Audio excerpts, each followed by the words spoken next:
A girl was murdered in a quiet American town, and the case went cold for 20 years. Then DNA finally solved it. But the match didn't point to a stranger. It pointed to someone the entire town trusted. Her name was Lila Hart, 17 years old, straight-A student, no enemies, no known conflicts. She leaves a convenience store at 9:42 p.m. Security camera catches her walking alone. Then, she disappears from frame. A jogger finds something in a drainage area. A shoe. Then a backpack. Then evidence no one wants to name out loud. Detective Marcus Reed leads the case. Experienced. Methodical. Burned out. He believes it should be solvable quickly. But something feels off. No witnesses. No clear suspect. And worse, the timeline is fragmented. People think they saw her. But nothing aligns. The town closes in emotionally. Everyone knows everyone. Everyone has opinions. But nobody has answers. A local mechanic mentions. She wasn't supposed to be walking alone that night. When pressed, he refuses to explain. Later, he retracts everything. Leads dry up. Evidence degrades. Suspects eliminated. Case goes cold. Time skips. 20 years later. Cold case unit. New technology. DNA sequencing breakthroughs. Detective Reed, now older, receives a call. We found a match. The sample from the original evidence is retested. Full genome sequencing. Match confirmed. But not random. Not unknown. The DNA belongs to a respected local figure. Dr. Elias Grant. Community leader. Philanthropist. School board member. Trusted for decades. Detective Reed doesn't believe it. He double-checks everything. Requests reanalysis. Same result. Unshakable. Dr. Grant. Charismatic. Calm. Respected.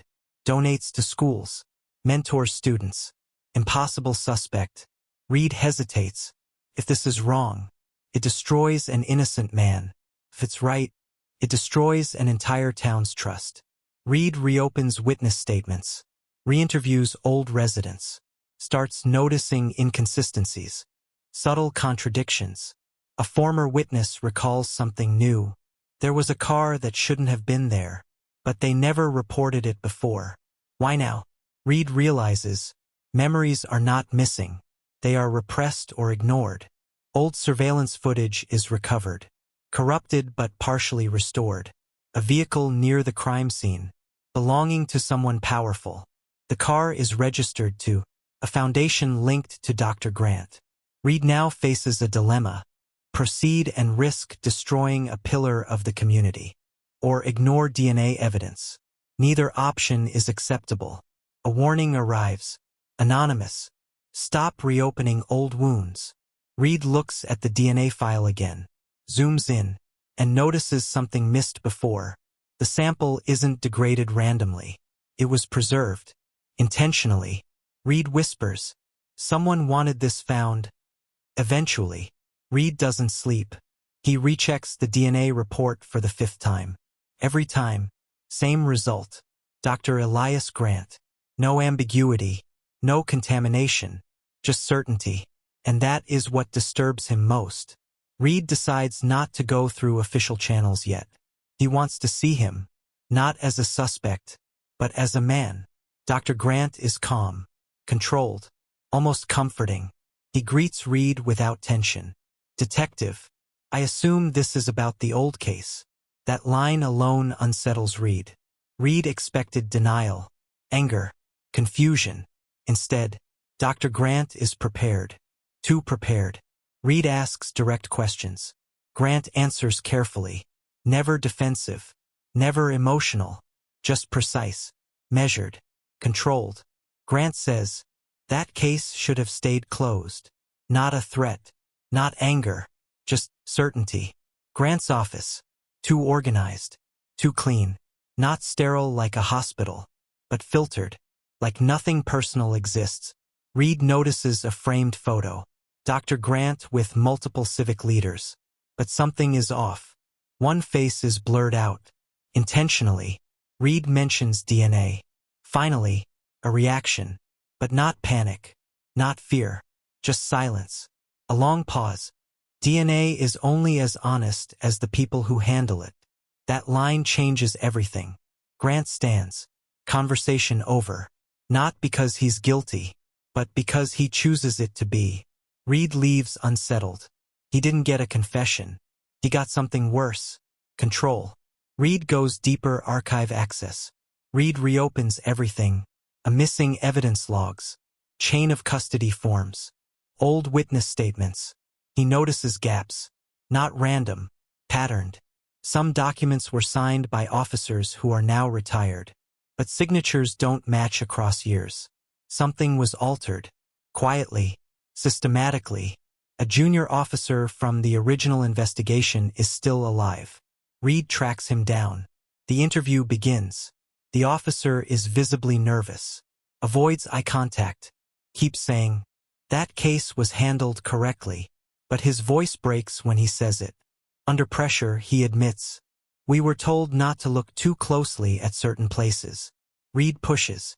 "Who told you?" Silence. Long silence. Then, "People above us." Not one suspect. Not one failure. A controlled boundary. Someone shaping the investigation itself. Reed realizes, this case didn't go cold. It was cooled. Reed finds a sealed evidence addendum. Never entered into public record. A second DNA report. Same case. Different conclusion. But it was suppressed. The original investigation may have had multiple suspects flagged. But only one was ever allowed to remain visible. Reed realization. This wasn't incompetence. It was selection. Reed connects the pattern. A missing records. Controlled witness memory. Suppressed forensic results. All converge on one conclusion. Someone didn't just commit a crime. They managed the investigation afterward. Reed returns to Dr. Grant's clinic at night. Lights are off. But one room is still illuminated. Inside the window, Grant is standing. Waiting. Like he knew Reed would return. And as Reed watches, Grant slowly closes a file on his desk. Labeled, "Reopened case file. Active monitoring." Reed sits alone. He replays what he saw at the clinic. The file. The waiting. The calm. Something about it feels rehearsed. Not spontaneous. Reed stops treating Grant like a suspect. Instead, he reframes the case. If someone controlled the outcome, what did they protect? Reed pulls every timestamp from Lila Hart's last known movements. He notices something strange. There is a gap in surveillance continuity. Not missing footage, but mismatched timestamps. One camera shows Lila near the convenience store. Another shows the same street, empty, at the same time. Both cannot be correct. Reed calls the old data technician, now retired. He avoids the conversation, then says, "Some timestamps weren't edited. They were replaced." Reed finds something buried in archived digital logs.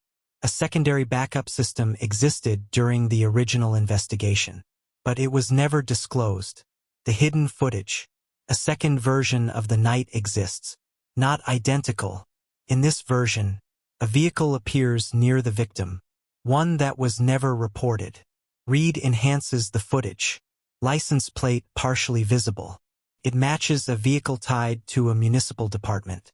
Not random. Institutional. Reed realizes, this case wasn't just about hiding a suspect. It may have involved controlling what was recorded in the first place. Reed contacts another original investigator. Still active. Reluctant to talk. Reed pushes gently. At first, denial. Then hesitation. Then, "We didn't have full visibility back then." The investigator admits. Certain evidence was filtered before reaching the case file. Not removed after the fact, but never allowed in. The investigation was partially curated. Like only select truths were permitted to surface. This wasn't corruption in the traditional sense. It was information gating. Controlled truth distribution. A name appears in old administrative logs. A records auditor assigned during the case. Still alive. Still local. The auditor interview. The auditor is visibly shaken when Reed arrives. Before Reed even speaks, he says, "You shouldn't be here asking about that case." The auditor reveals, some case files were physically sealed before digitization. Not archived, not lost, blocked. Reed asks who authorized it. The auditor refuses, then finally whispers, "It wasn't a single person. This is no longer about Dr. Grant alone. He may be one layer, not the structure." Reed uncovers a pattern. Every suppressed case in the county over 2 decades shares one common administrative overlap.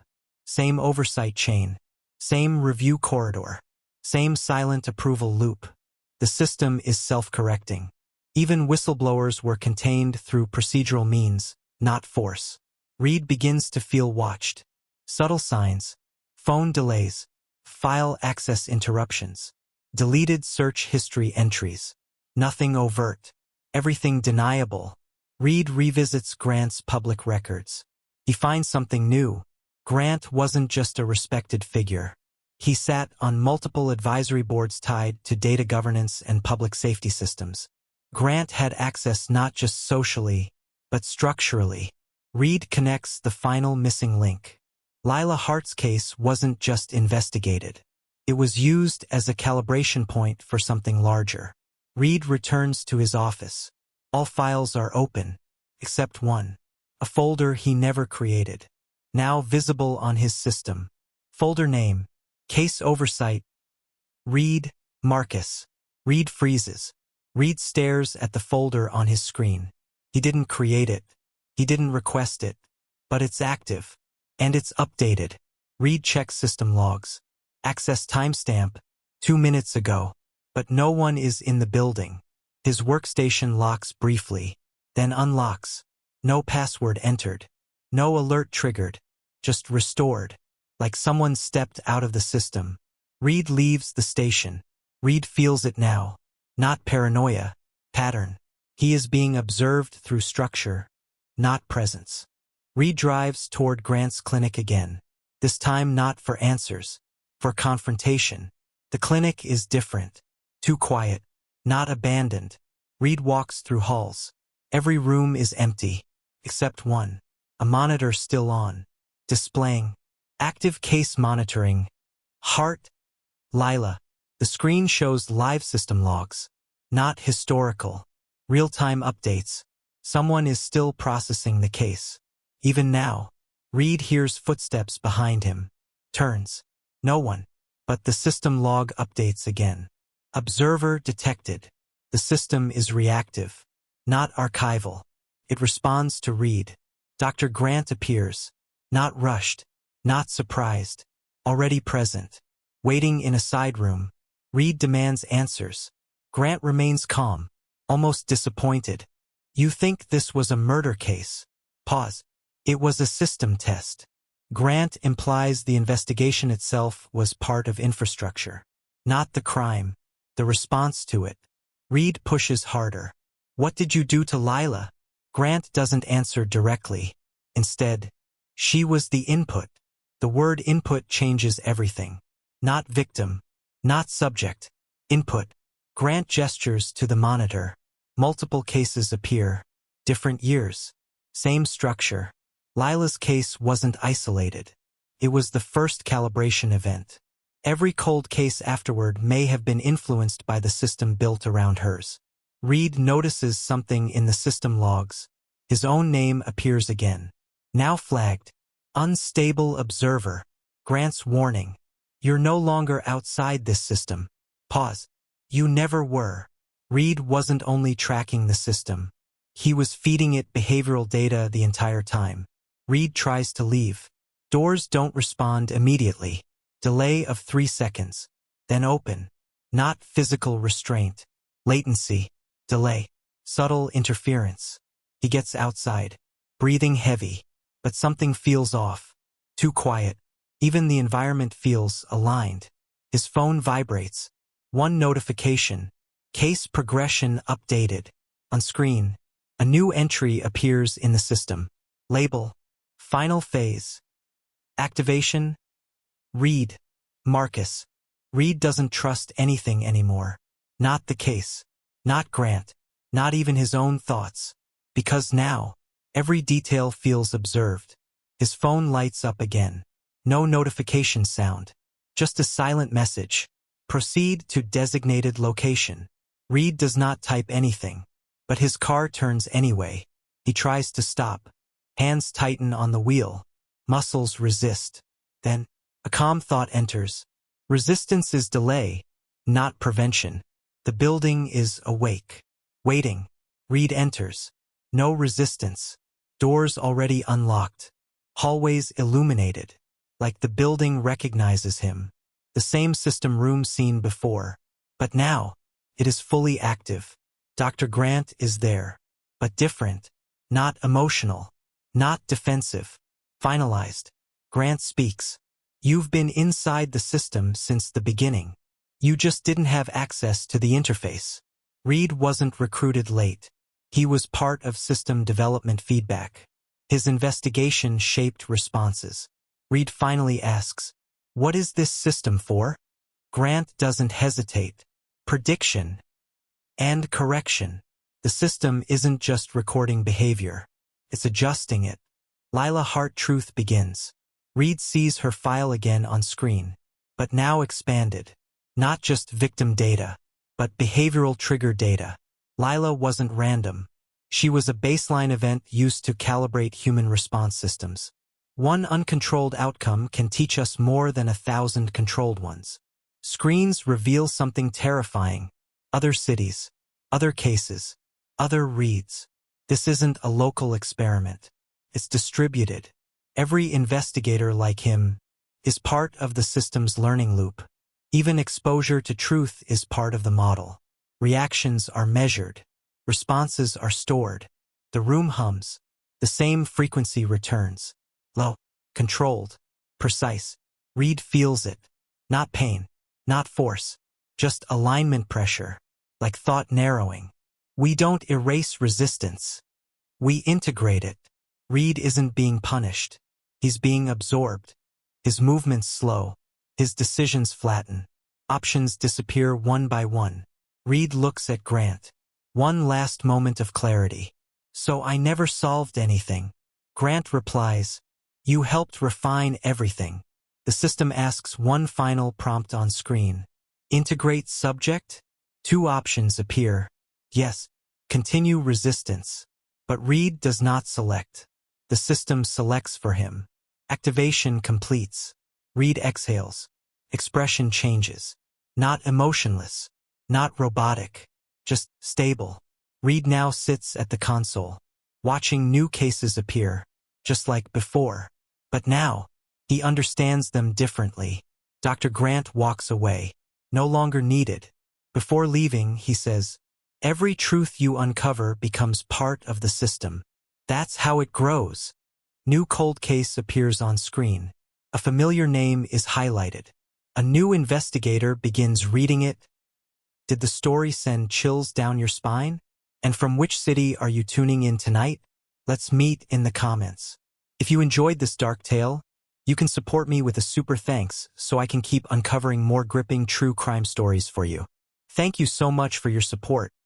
It helps me bring even more suspenseful narratives to life.